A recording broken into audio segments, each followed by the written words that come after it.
Okay, so it's 5:33, so we should probably get started here.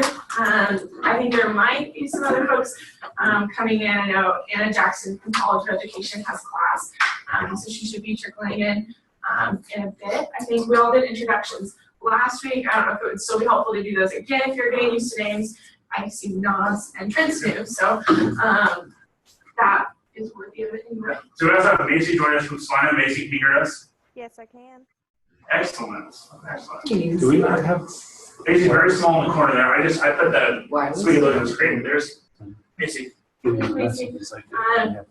we'll just go around and do introductions of name and if you're representing a college, the college you're representing, and that's fine. Yeah, or your role in this committee essentially. Jessica Van Rankin, student body president and co-chair of the committee with Jack Gears. Macy, you want to introduce yourself? What? You want to introduce yourself real quick? Oh, I'm Macy. I'm from K-State Polytechnic. I'm just on the committee, so we know what's going on between the two.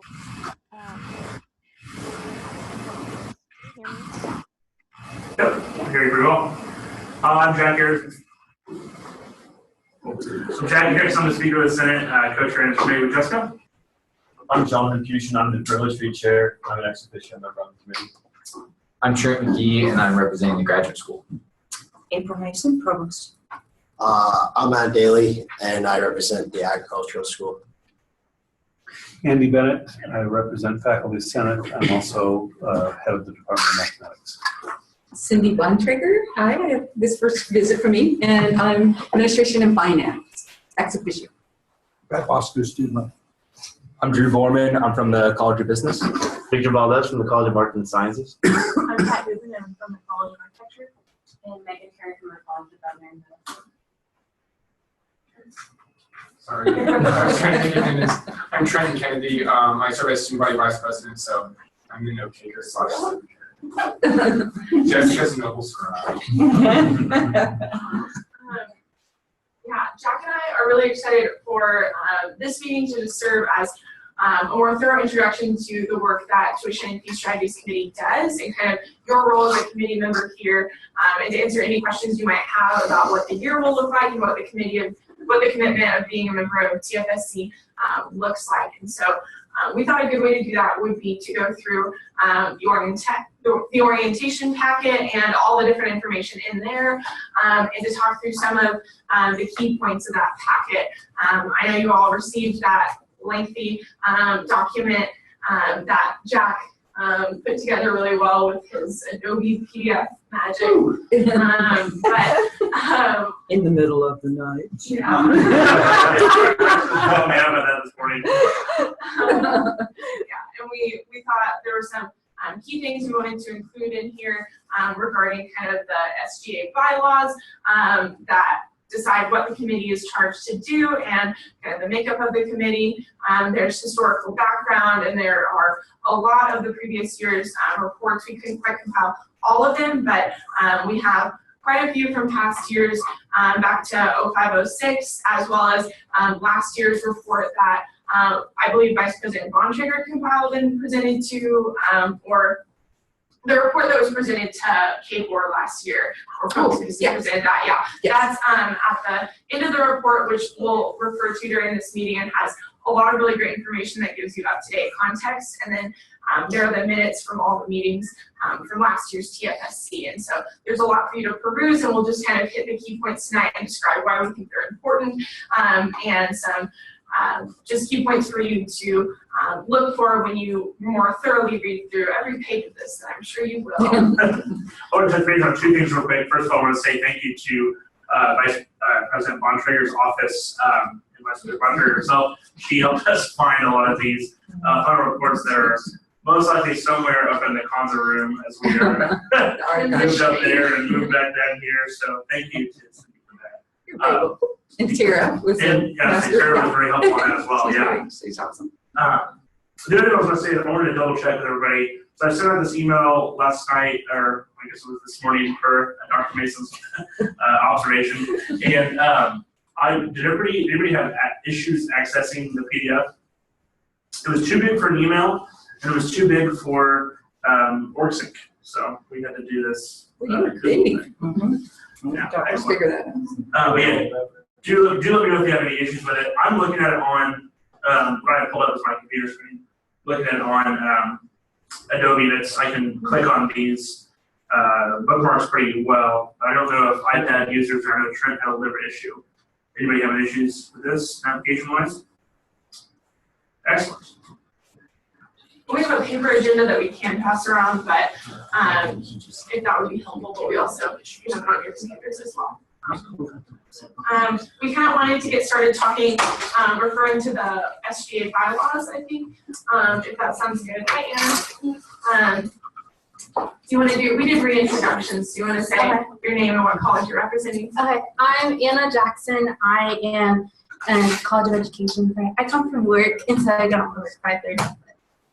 Your excuse. Like, I can't leave my kids. And speaking to the scheduling aspect, I'm sure I'll touch on this at the end, but we'll be sending out a doodle poll this week if anyone is curious for next semester's times, and so we can try and find a time that works for every member of the committee, because we know our engineering representative is also absent, and we're working on a human ecology representative. So we'll go back to looking at the bylaws, which are on page 5 of your packet. And we just kind of wanted to touch on some points here and answer any questions you might have about the CFSC structure and hit on some important points. So I know many of you are aware that the committee works with recommending tuition oftentimes increases or models and principles. I think it's important to note that it says in the bylaws that the TFSC shall be responsible for studying, analyzing, and recommending tuition principles, tuition funding initiatives, college-specific fees, and proposals to KSU, SGA, and university administration.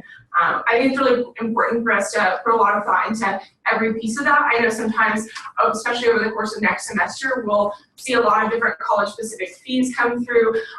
It's looking like that amount is going to be relatively high this year, and I think it's easy to get kind of bogged down in that aspect and looking into the intricacies of the fees, but we don't want you to feel hindered to just thinking about how fees work into the picture, but to really think about how we can analyze tuition and how that impacts it, and how potential different models for tuition potentially could factor into the discussion. I think that there are a lot of ways we can be thinking visionarily on this committee and making recommendations long term. This committee has a history of looking at college-specific fees in addition to many other university funding priorities, and that's why it says as well tuition funding initiatives. In the past, the committee has looked at areas in which the university has to increase tuition, reasons why they're increasing tuition, and maybe even voted on those reasons or really discussed thoroughly those funding initiatives that cause tuition to increase. And so I want us to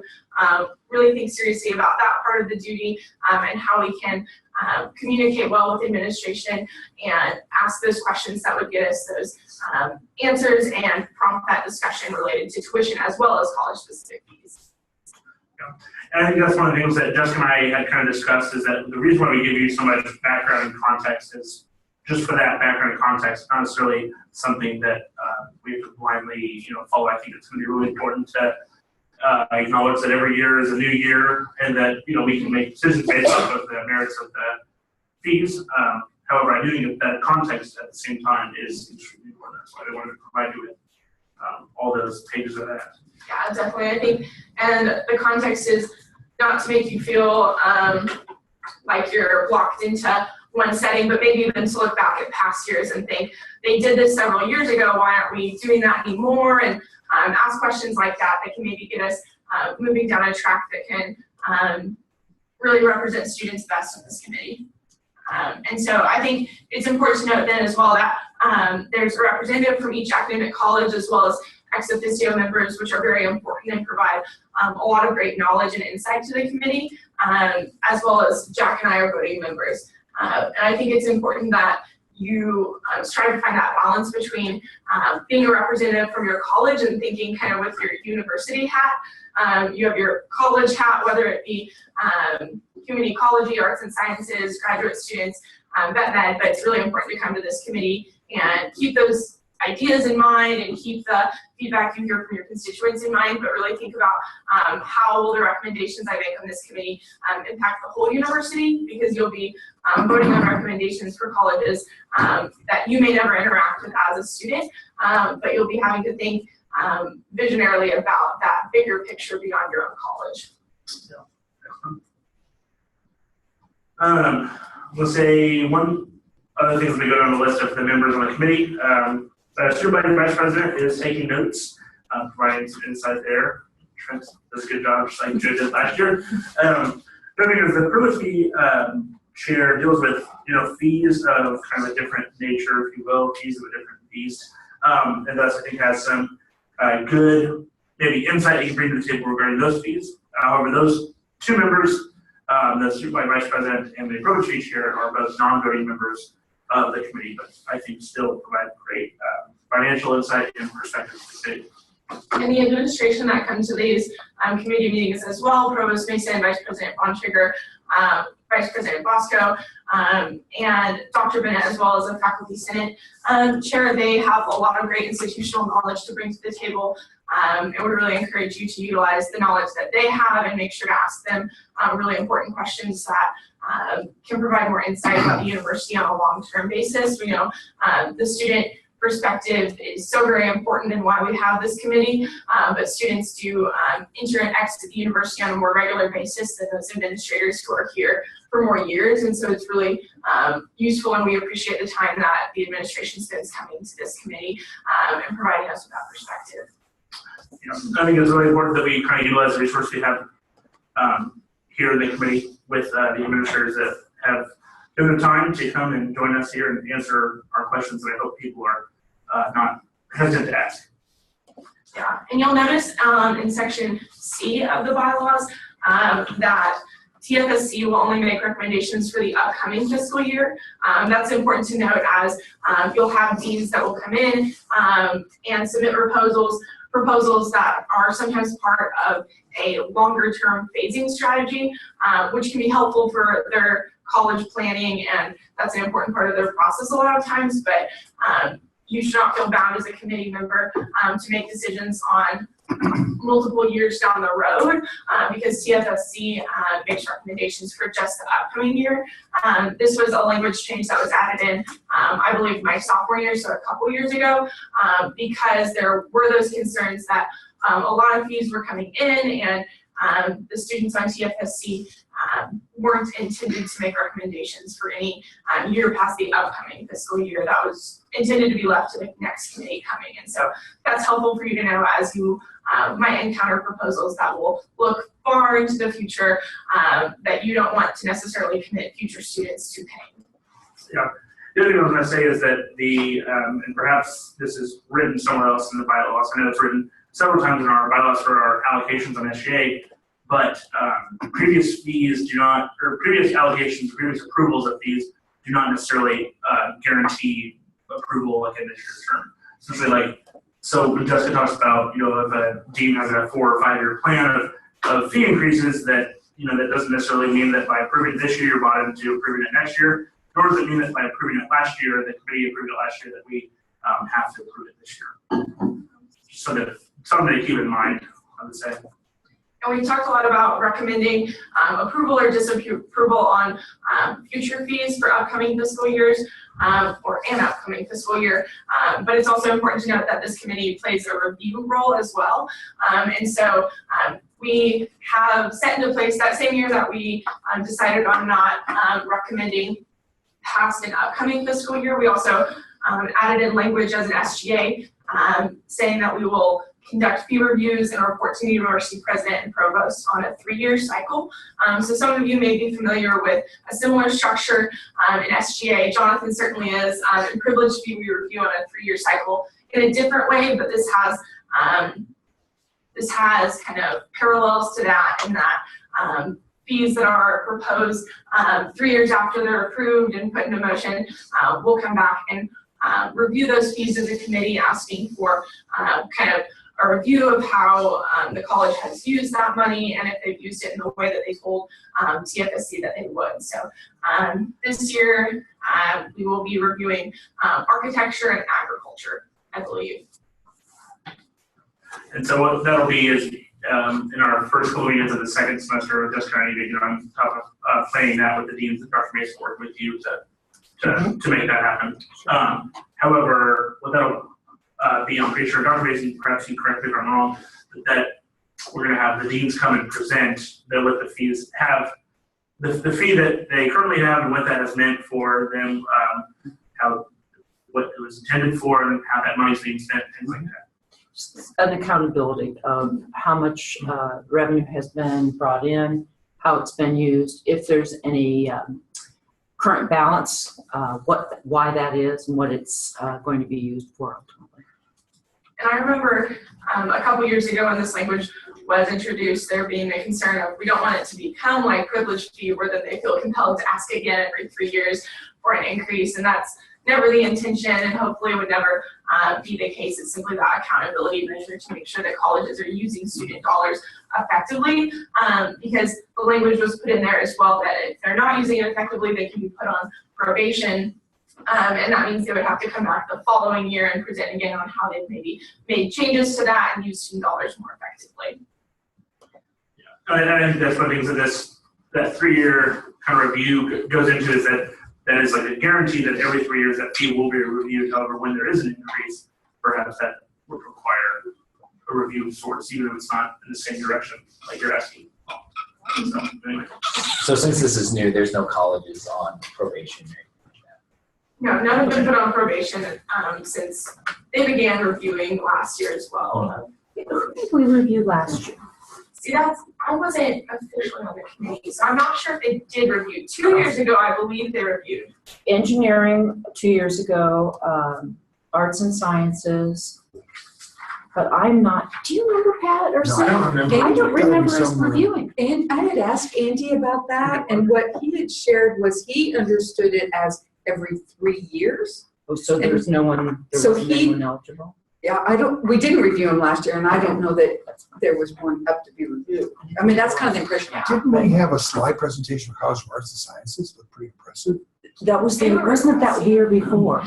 That was the year, I think it was my sophomore year. I think 2 years ago we had a review.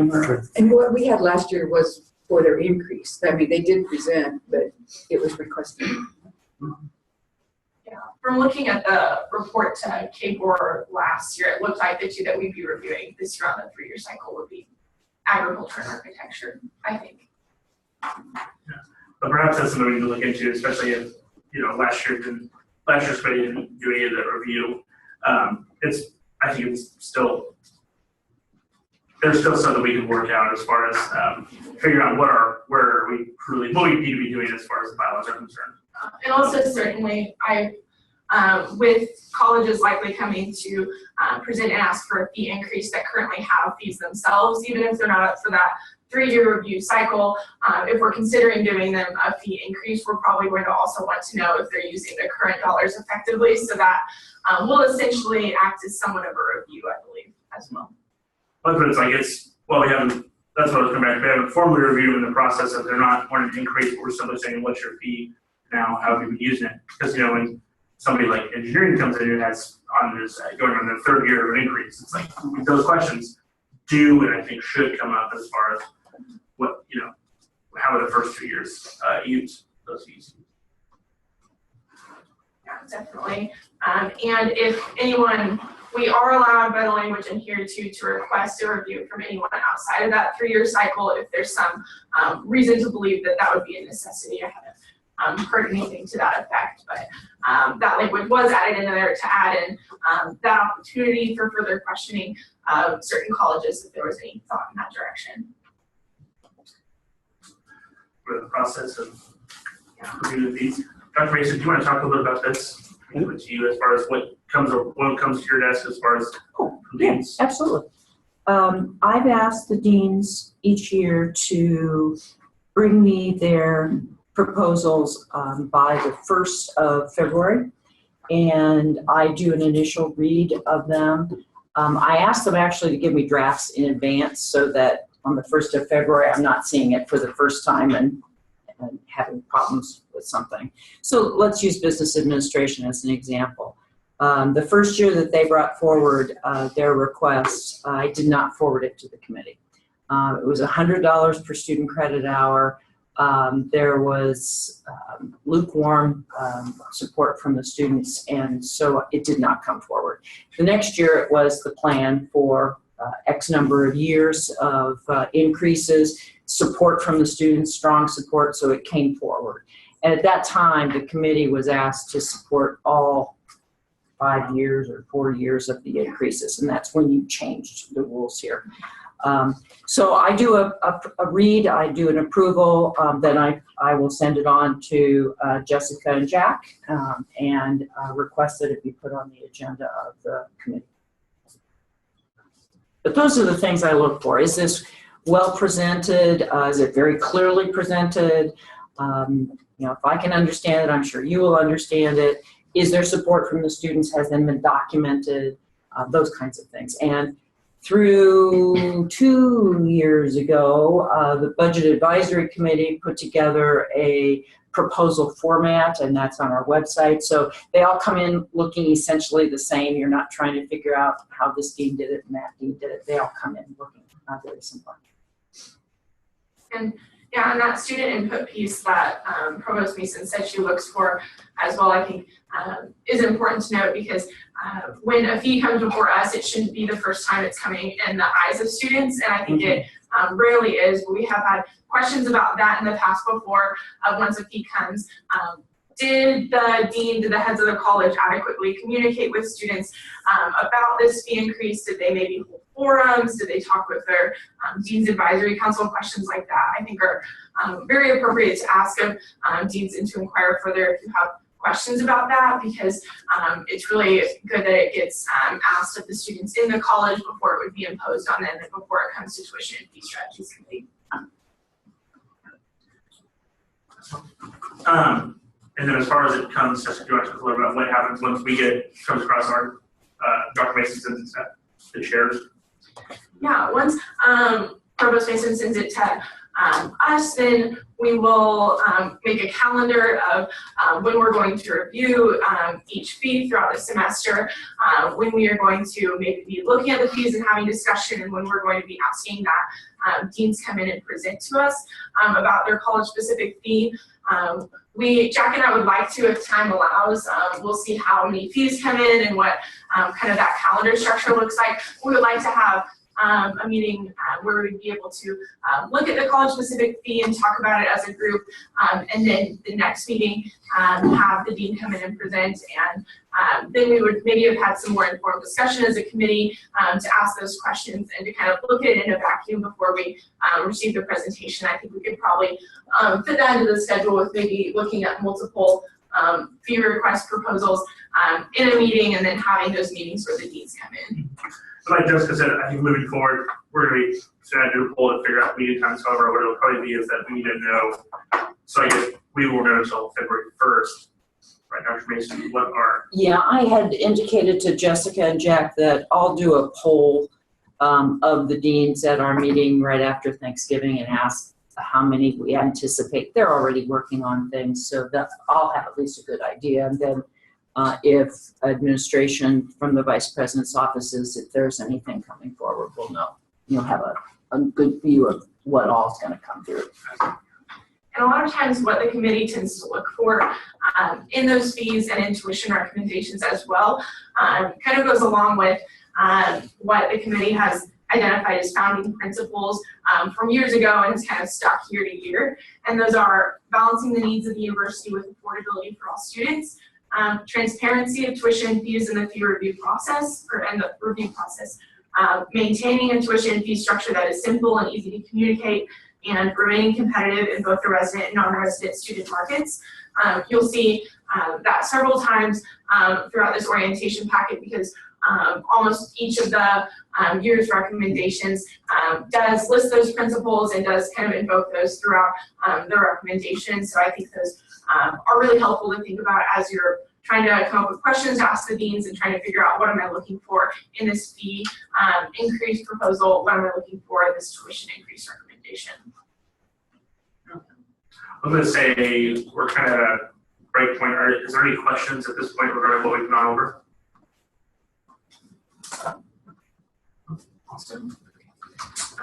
And next, I think we wanted to look at last year's report that was submitted to K Board to get kind of a fresh recommendation and give you some up-to-date context.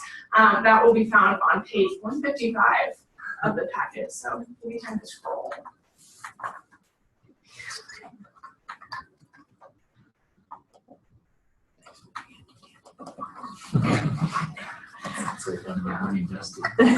In this document, you'll find a lot of really great information. I think if you read nothing else, which I hope you read plenty more, but I think this would be the document to reference because it has that up-to-date information and a lot of context from this last fiscal year. And this is, just want to make sure we're on the same page because I'm not sure I 100% understand. This is what K-State presented to the Board of Regents, correct? That's correct. Mm-hmm. So And this is online, this is public. Yeah, this is online. So the board prescribes the format, similar to what Provost Mason talked about here with what deans submit. So each institution is to follow this format, and it's amazingly sometimes how we interpret things even a little differently from that. But yes. Is there anything that you would want to add to that as we go through this, or you can probably just point things out as we go as far as what might be different from other schools or not fit that format? Well, no, I don't know that there's anything, too much different, but just the amount of detail probably that's presented. And we do put a lot of thought into that, and especially, the process we go through. I still think K-State probably has one of the best student involvement processes compared to the other institutions. And, and that's a question that they do ask in there, how were students involved in that, what efforts were done to keep the proposals and the increases down, and that type of stuff. So there's a plan on how the funding was utilized, and there's just a lot of good information. Yeah. I like that there's at every level it almost seems, Dr. Mason, you said that happens when you look at the proposals, if there's what's the student input. Student input like. So. The other thing that's maybe helpful to the regents this coming year, although they looked at our proposals in May and they've been here on campus in April, but we had a panel of students, a dean, and Andy was on the panel, obviously a student, but student leader, that talked to the regents when they visited our campus about the process and what we did to determine fees. And I think that was helpful for the regents to hear. There's no consistency of the colleges in terms of student input. Do they do a year from year consistency or across or like that? That's a good question. Let me think, Trent and Cindy and Pat may know as well. Most all the deans have a student advisory committee that they work with a lot, and you're all probably on it. So they start there, and then in the case of business, I think they had then a large open forum that they advertised to get more student input, and that's what I'm looking for. Are you talking to 3 students, or are you talking to an advisory group and then went out and talked to another group? I think business even put together a video, yes, and put it up so that students who couldn't come to the open forum could see the video. That's what I look for. We're really trying to reach out and get input from students, and I think they did. I thought you were going to say something. I was just excited. But I don't think every unit is a little bit different. Thinking about architecture is quite different than arts and sciences. So I've not said you must do this, this, and this, because colleges are very different.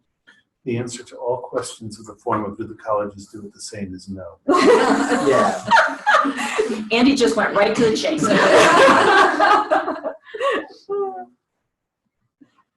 there's a lot of great information here about the tuition rate increases and what the exact numbers were for that.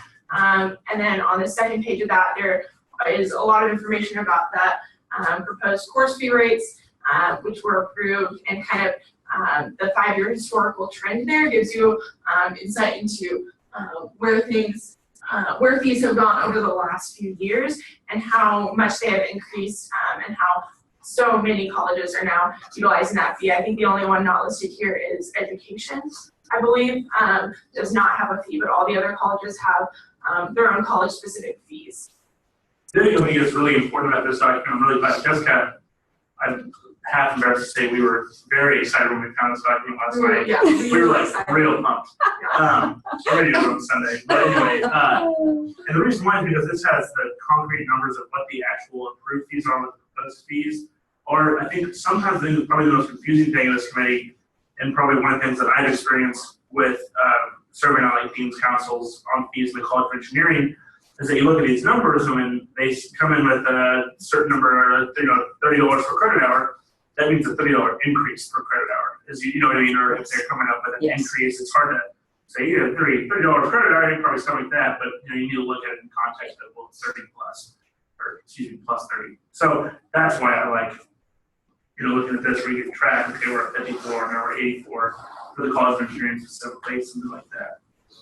And it's always good to think about the percentage increases sometimes can look different than the actual increase. For instance, arts and sciences, 108% increase looks jarring, but they still are only at 1670. So yeah.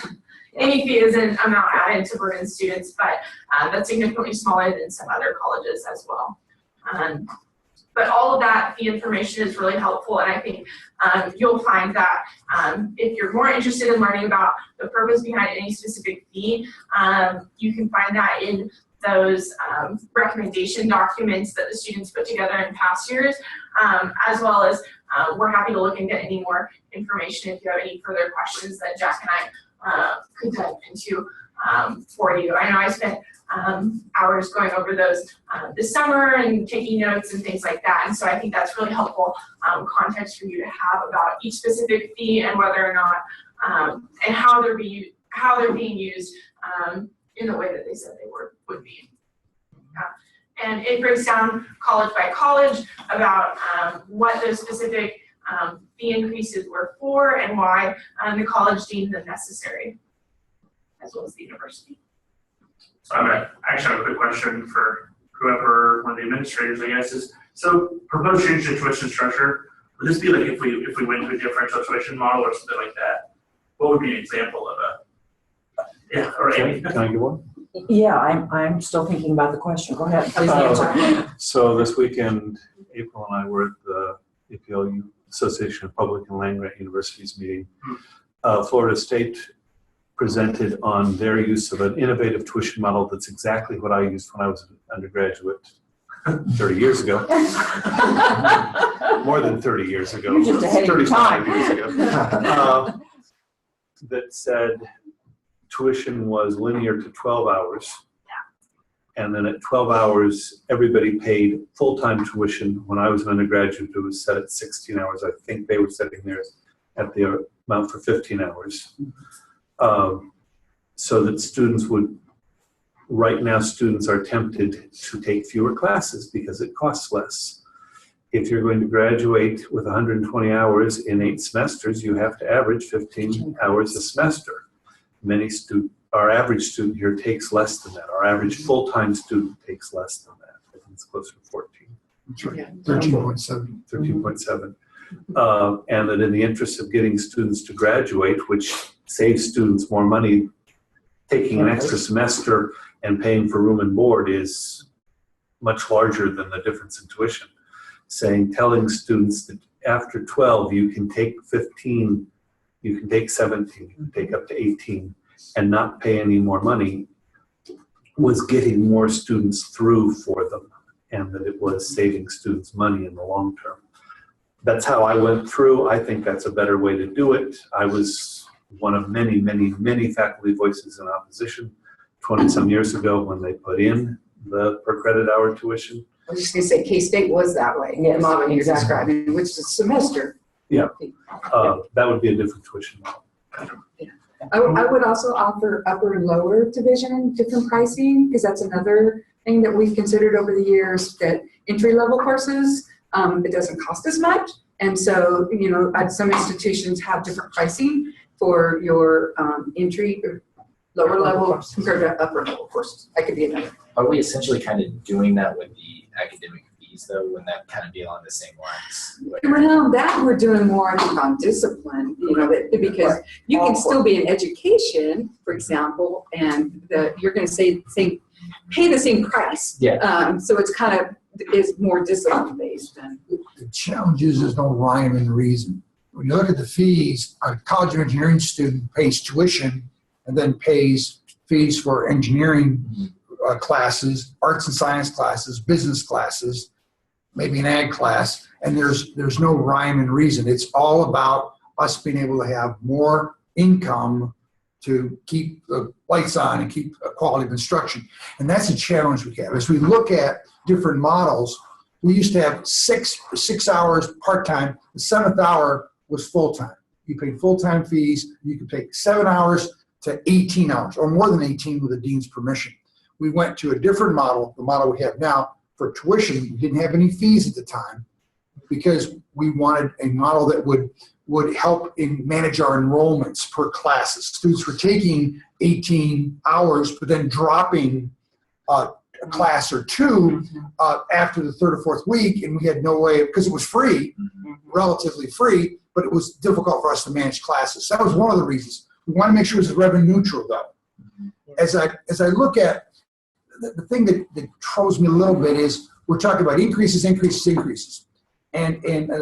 have to be, and I appreciate the candor and the interest of us wanting to raise fees in a legitimate, intentional way, but fees are killing our students. I've got an email here from our recruiters. They just got off the road, and it's comment after comment hearing from families and high school counselors and students that we're too expensive, that our net price is not competitive, in-state or out-of-state. It's very, very difficult for students, maybe not students in this room, but the students you represent, to pay their bills at the end of the year. In the semester. So as we look at increases, you have to continually think of the scrutiny of each and every fee. I can't emphasize that enough. And the general made a really super comment in terms of his initial comment about affordability and our ability to manage the day-to-day undergraduate and graduate fees at our school. And I appreciate almost every seat, cheeks in the seats, because this is a tough committee. And the tone is, well, increase here, increase there. It is difficult for our students to make semester to semester. It is. It's a tough decision we have to make. So as I read my latest comment here in terms of our recruiters coming off the road, we're continually getting impacted by our costs and our ability to be competitive in state as well as out of state. So a couple things, if I could just add and just remind you, I think you had the budget overview at your last meeting. Last week. And so you're aware of the challenges we're having with our state funding. So as a public institution, what's happened is that our funding model is changing.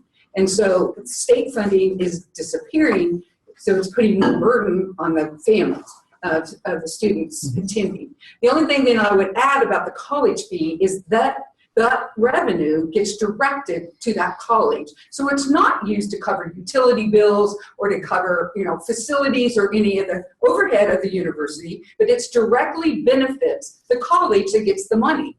And so that's why it's important for students to have input so they can say where to invest those additional dollars. And I could just add, the College of Engineering had the largest increase in their fees, and they had the largest enrollment increase. So there's some weird things that happen with that it makes it a very complex situation. And so it's difficult to say, well, blanket that affordability is part of the challenge when we see enrollments going up in one of our most expensive, programs. But I mean, I agree with everything Dr. Bosco is saying, with balancing that, but with some of the challenges we have. One of the things that and Jessica and Jack and I talked about is this piece of having all of the proposals to us at one time without a dean in the room so that you can look at them, read them, evaluate them, maybe formulate the questions you want to be able to ask before you have somebody in the room presenting to you. And I think that'll help us. It'll also give you the whole scale of it, which I think is what Dr. Bosco is talking about. We get so many and you're evaluating them kind of one at a time, you'll have them all, you can look at them. But I think what Cindy just said is really, really important. You did do Budget 101 last week, and you were really good about it. And a couple of you who may not have been here, I think we heard Ethan say he would be very glad to bring people up. And they have a video. Perfect, perfect, Awesome. perfect. So I think that's important to, we're juggling 17 balls here, and it's hard. And I think with the college-specific fees, what we're essentially doing to kind of Trent's earlier question too, is not necessarily the up-down modeling, but the differential tuition modeling, which essentially we are doing. We're not outright doing that, and I think that also ties into what Dr. Bosco was saying about it being hard for students. It's hard when they can't exactly predict how much they're going to pay, and I know there are ways for them to be able to predict that with going in and calculating those different amounts, but it is a very confusing process, and specifically for students who may not be as familiar with those financial models and options, it is hard for students when they have those college-specific fees tacked onto their regular tuition, which is what they were counting on paying. And that's actually what I was going to ask when we present to the students and get this feedback from colleges going in and doing what the business did. It sounded like the business went above and beyond trying to get student feedback. When they were talking about this increase in whatever the price is here, and they were told that's what they were going to be tacked on, was it also on the back of, oh, there's also probably going to be a 5.8% increase to their tuition, which it probably, I'm guessing it wasn't. Dr. Bosco's shaking his head. So I'm guessing it wasn't. And so when I look at it as I'm thinking myself as an 18, 22-year-old, now I'm 28, those years behind me, but thinking they're going, oh, look at $30 per credit hour. That's not, look at my, this is not that bad. And all of a sudden it's 5.8% increase in tuition. That $30 just ballooned.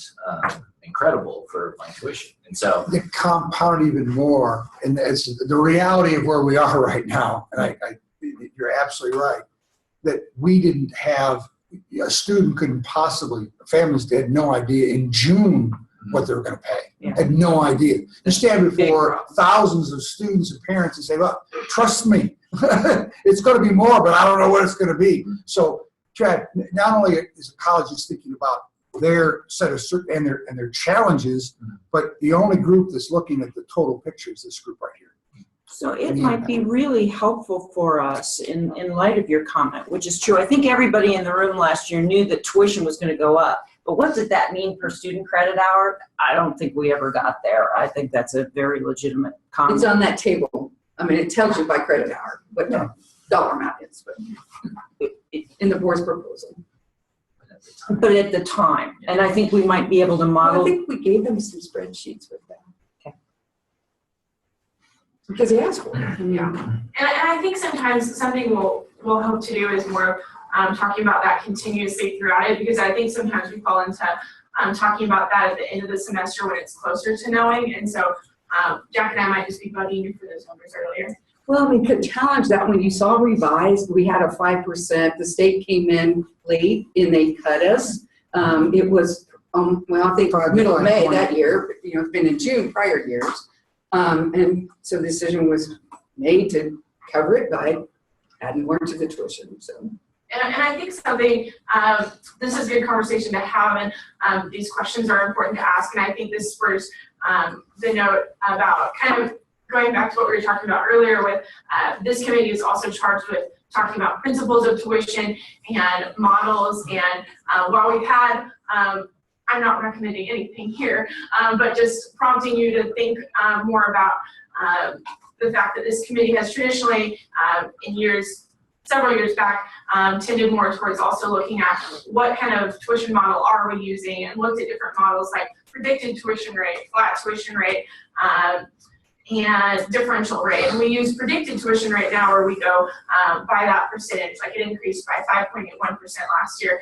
But in the past, we've talked about those increases in tandem with talking about what kind of model are we using and is it the right model for students. And so if we want to talk about the fact that we're essentially using differential tuition modeling, should we recommend to university administration that we just go full on down that road, or do we feel like that's not the road for that is most beneficial for students here? And then do we want to talk more down those roads? Obviously not tonight, but in future meetings. And as you go through this packet, I would encourage you to think through that lens of it doesn't have to just be what percentage are we increasing. Maybe that might be the road that we inevitably have to go down as an institution, but that's not the road that you have to go down as a committee member thinking about what you want to recommend and how you want to be a member of this committee.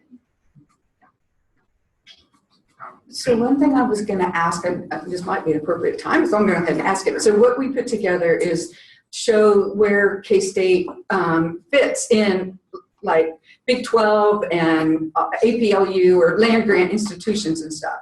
So we have that data, and so I was going to share with you and Jack that if you would like us to present that for the next meeting, we can do that. And then if you're interested in looking at, we also have a table, and that's where it looks at the credit hour information, and then for 5%, how much revenue that generates, or things like that, you know, and we're also able to do that if you're interested in just looking to see what different percent, how much it generates. And I mean, those are the type of tables that we have provided, and I think later in the year, but if you're interested in, you know, getting some information sooner, just let us know, and we'll be happy to provide that whenever you're ready, and it's ready next meeting. I think that would be helpful, and I think I don't know if it would be helpful as well, or if we traditionally do this in addition to that of looking at those numbers for the in-state schools as well. Because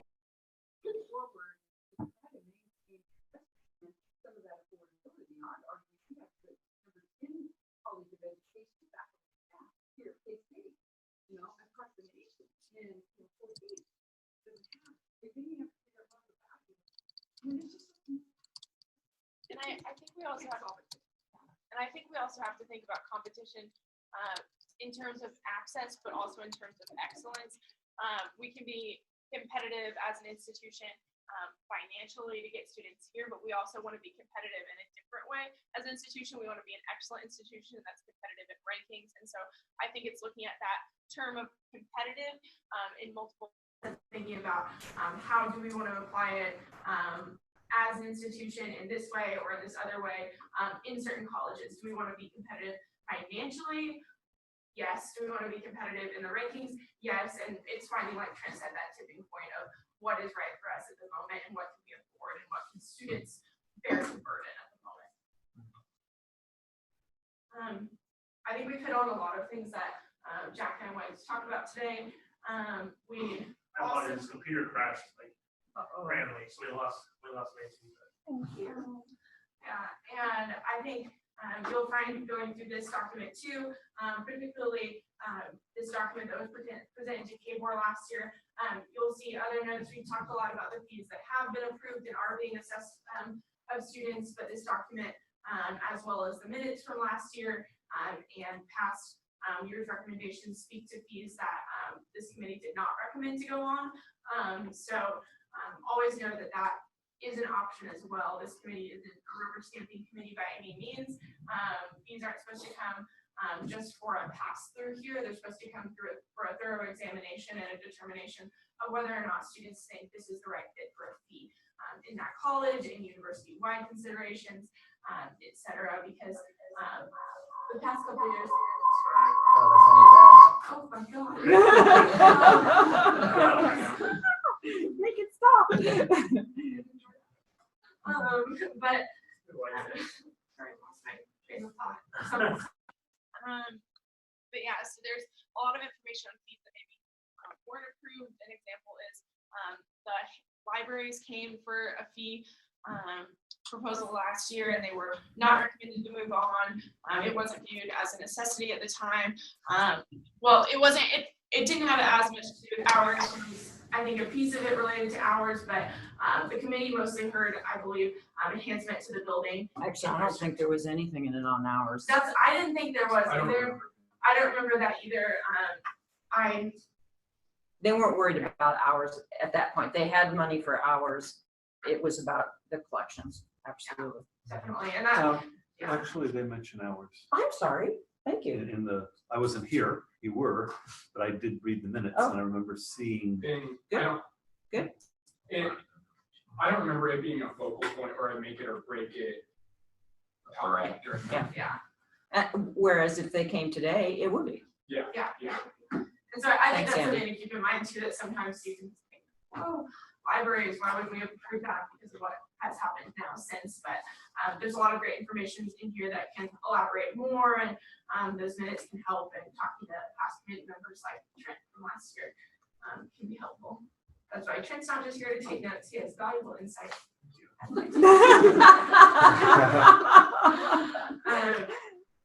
Yeah, there's a lot of great information in this packet, as well as in those historical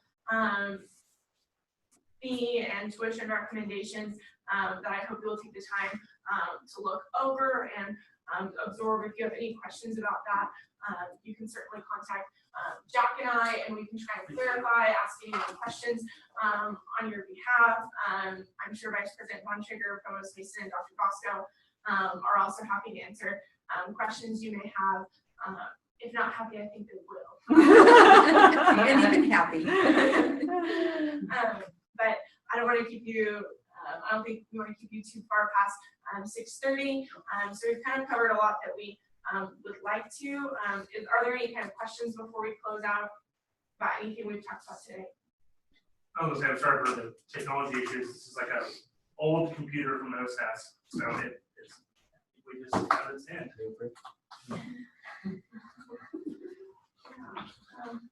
If there aren't, Jack and I are still working on what all the upcoming meeting on November 29th will entail, but I think we'll be in contact with Vice President Von Trigger about potentially more documents and more information that can come before you, because you can never have enough spreadsheets on this committee.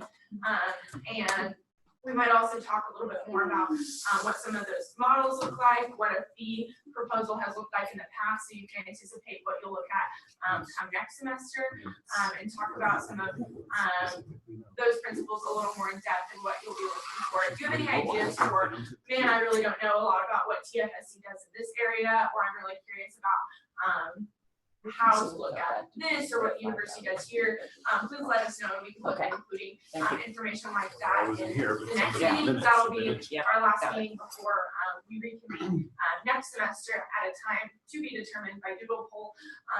And we really want to answer any questions you have about TFSC before that time, and we'll come back and start trying to make decisions and recommendations and have discussion. No, that should be it. Just want to remind everybody we're same time, same place, the week after fall break. Should we continue to bring laptop for those who don't run around with them like all of you? Sorry, will we be referring to this document? I'll change the question. Will we be referring to this document again? I would say bring it the week after next week. Yeah, perfect. However, going forward, potentially. Okay, thank you. We might try and send out, we'll let you know if you're expected to bring your laptop, because potentially next semester, maybe we'll try and send out fee proposals online. We can kind of get your feelings for that the week after Thanksgiving, but I think a lot of people like me like saving paper and not necessarily wasting OSAS money by printing out a lot of 50-page packets. Perfect. Well, thanks everyone for coming tonight. Thanks so much. Thank you.